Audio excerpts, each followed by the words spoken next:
말씀 가운데서도 아주 중요하게 생각하고 모든 사람들이 암송까지 하는 그런 말씀들이 있습니다. 예를 든다면 마태복음 5장의 산상보훈의 말씀이 될 것입니다.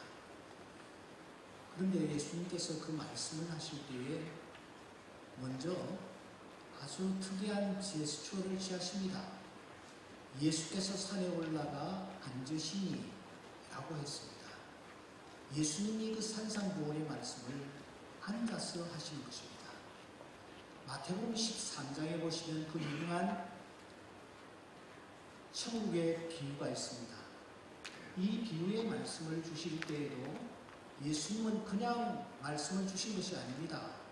마태복음 13장 1절과 2절에 보시면 무리들이 바닷가에 몰려왔을 때에 예수님은 바닷가에 앉으셨다고 했습니다. 더 큰 무리가 바닷가에 몰려들었습니다. 그때 예수님은 배를 하나 줄기하시고서는 배에 올라타서는 예수님이 앉으십니다. 여러분 이상하잖아요.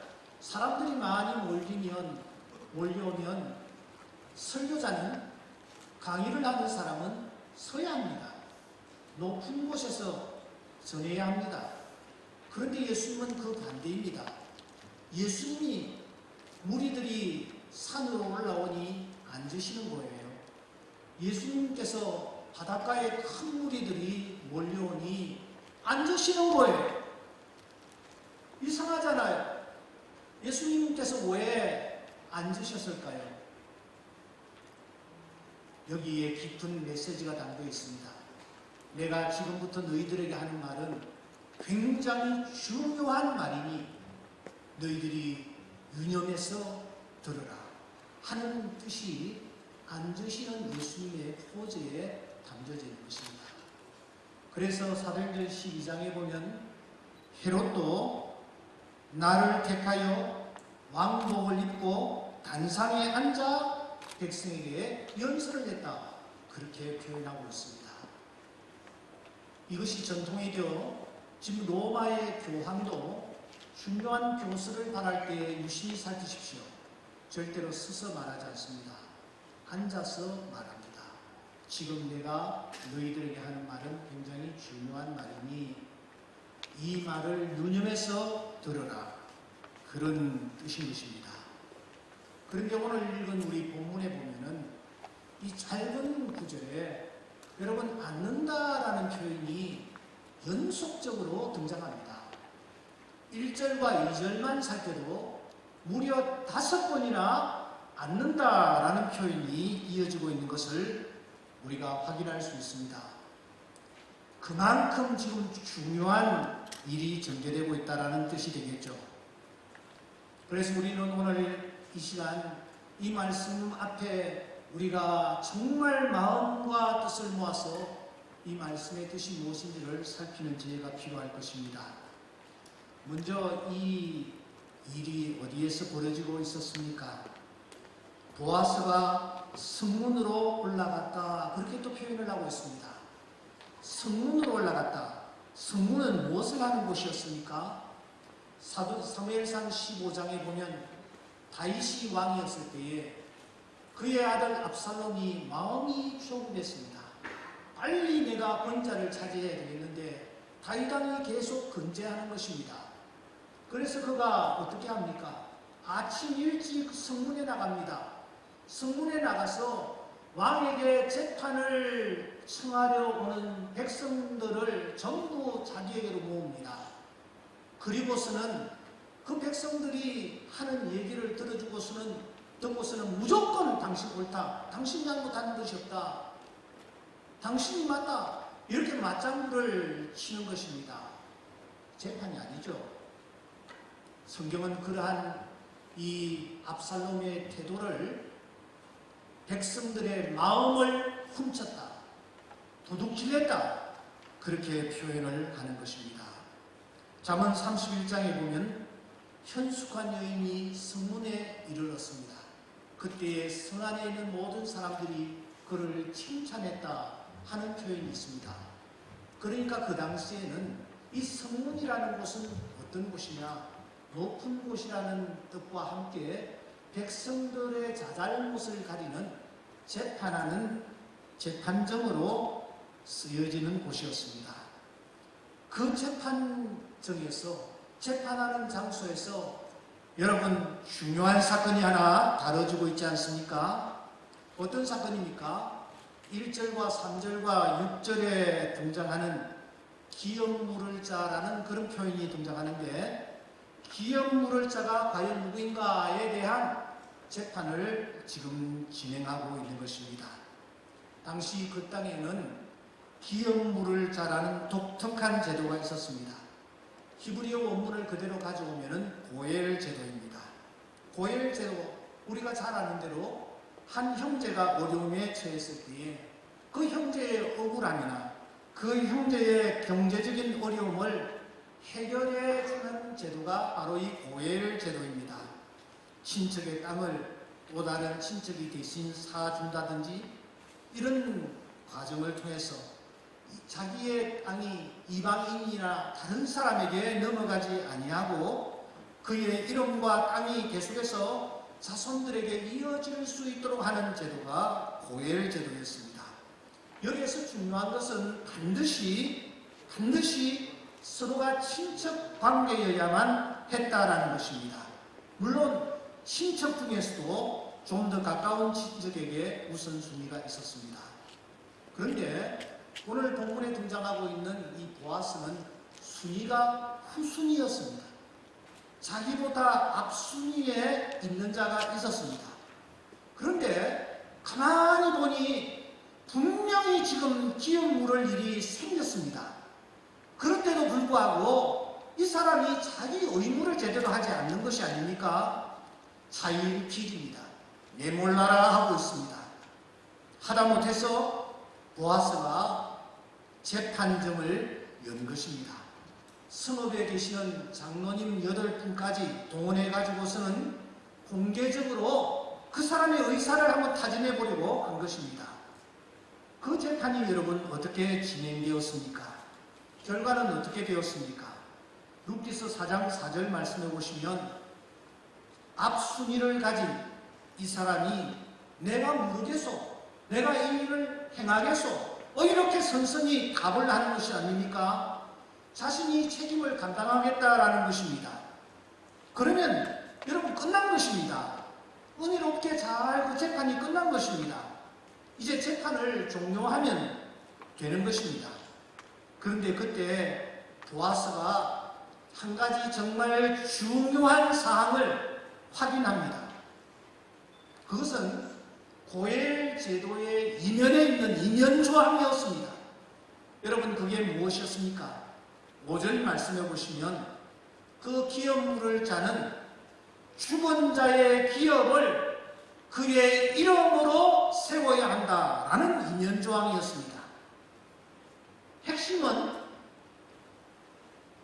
너의 이름이 드러나서는 되지 않는다. 죽은 자의 이름이 드러나야 한다. 죽은 자의 이름으로 그 기업을 세워야 한다. 이것이 이면조항이었습니다. 여러분, 이 이면조항을 앞순위에 있는 그 사람이 몰랐을까요? 천만의 말씀입니다. 그는 알았습니다. 그런데 이 부분을 슬쩍 건너뛰려고 한 것입니다. 모른 채 무시해버리려고 한 것입니다. 그런데 바로 그 부분을 보아스가 확인하는 것입니다. 야, 너 이름 아니야. 그 죽은 자의 이름을 드러내야 해. 너 이름으로 기업을 세우는 게 아니야. 그 죽은 자의 이름으로 기업을 세워야 해. 너 그렇게 할 수 있지? 그러자 이 앞순위가 뜨끔했습니다. 내가 그렇게 하겠다 라고 말하던 이 사람 말입니다. 그는 무엇이라고 합니까? 자기의 본색을 드러냅니다. 6절 말씀해 보시면 나는 내 기업에 손해가 있을까 하여 나를 위하여 물으지 못하겠다. 너가 물으라. 나는 물으지 못하겠다. 그렇게 발을 뺍니다. 그러면서 이 사람이 어떤 액션까지 취합니까? 8절 말씀해 보시면 이 사람이 자기 신을 벗어 던집니다. 여러분, 신을 벗어 던진다라는 것은 어떤 의미를 담고 있습니까? 왜 이 사람이 신을 갑자기 벗어 던지는 것일까요? 신명기 25장 때문입니다.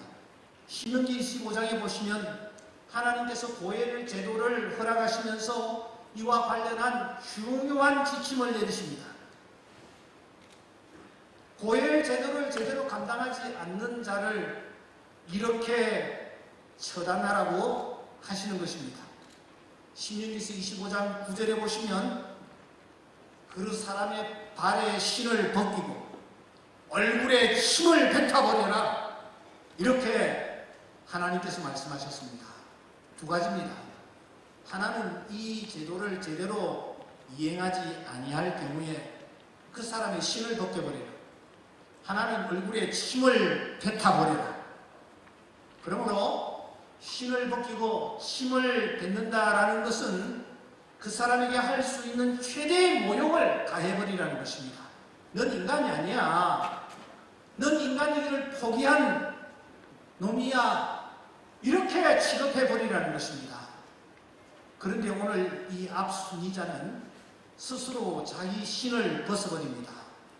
나는 이런 모욕을 당해도 좋다. 설령 내 얼굴에 똥칠을 내도 좋다. 나는 내 기업을 그리고 내 이름을 결코 포기할 수 없다.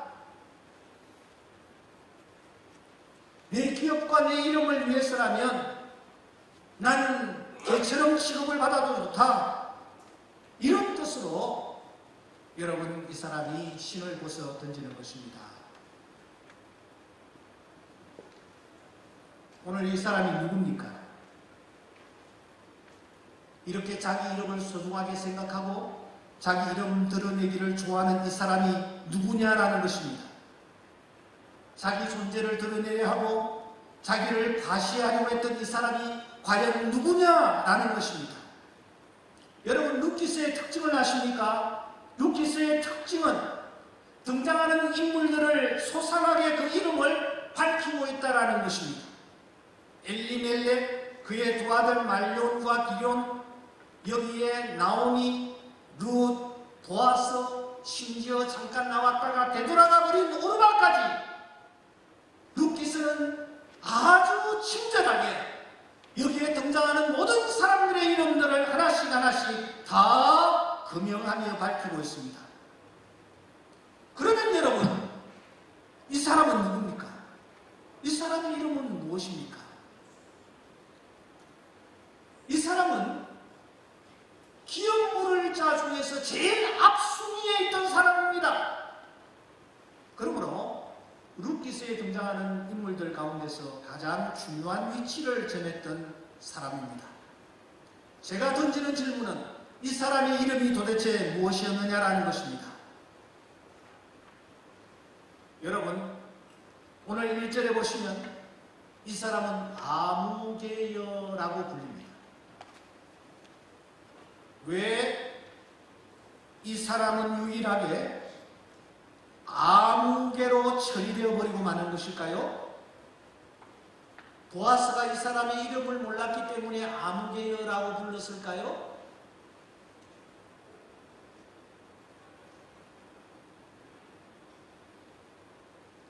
보아스도 그렇고 이 아무개 씨도 그렇고 이들 다 베들레헴 사람들입니다. 당시 베들레헴 주민이 얼마나 되었을까요? 그야말로 조그마한 동네입니다. 더군다나 이 두 사람은 서로 간의 친척지간입니다. 무엇보다도 이 사람은 순위가 앞선 중요한 위치에 있는 사람입니다. 그런데 보아스가 이 사람의 이름을 몰랐을까요? 몰랐기 때문에 아무개여 이렇게 불렀을까요? 저는 보아스가 이 사람의 이름을 알았다라고 확신합니다.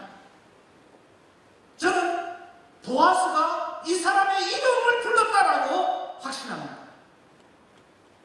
그런데 왜 성경은 이 사람을 아무개여라고 불렀다고 기록하고 있을까요? 바로 여기에 깊은 뜻이 있습니다. 오늘 룻기서 4장 22절 룻기서 마지막 부분은 이렇게 끝을 맺습니다. 오벳은 이새를 낳고 이새는 다윗을 낳았더라. 이로 보건대 룻기는 사사시대에 기록된 책이 아닌 듯해 보입니다. 왜냐하면 저 후대에 살았던 다윗이 룻기서의 금연이 되고 있기 때문입니다. 후대의 누군가가 룻기서를 기록했습니다. 그러면 도대체 누가 이 룻기를 기록했을까요? 룻기의 저자가 누군지는 모릅니다. 하지만 분명한 것 하나는 이 룻기의 저자가 누군지는 모르지만 성령의 감동하심을 입어서 이 룻기서를 기록했다라는 것, 이것은 틀림없는 사실입니다. 성령께서 감동하셔서 이 룻기를 기록하게 하셨습니다.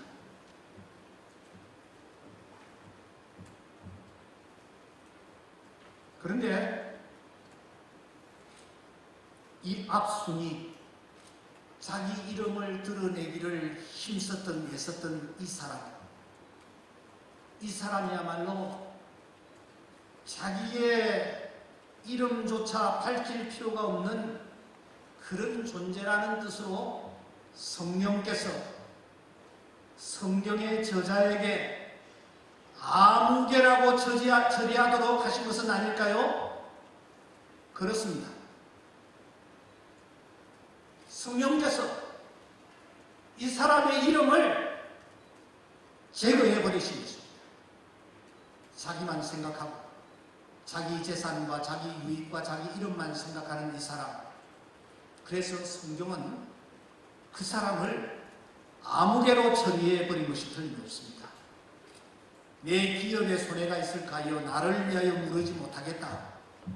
내 기업, 나를 위해서 일생을 살았던 이 사람, 성경에서 그 이름을 거명할 필요조차 없는 존재라고 그렇게 처리해 버린 것입니다.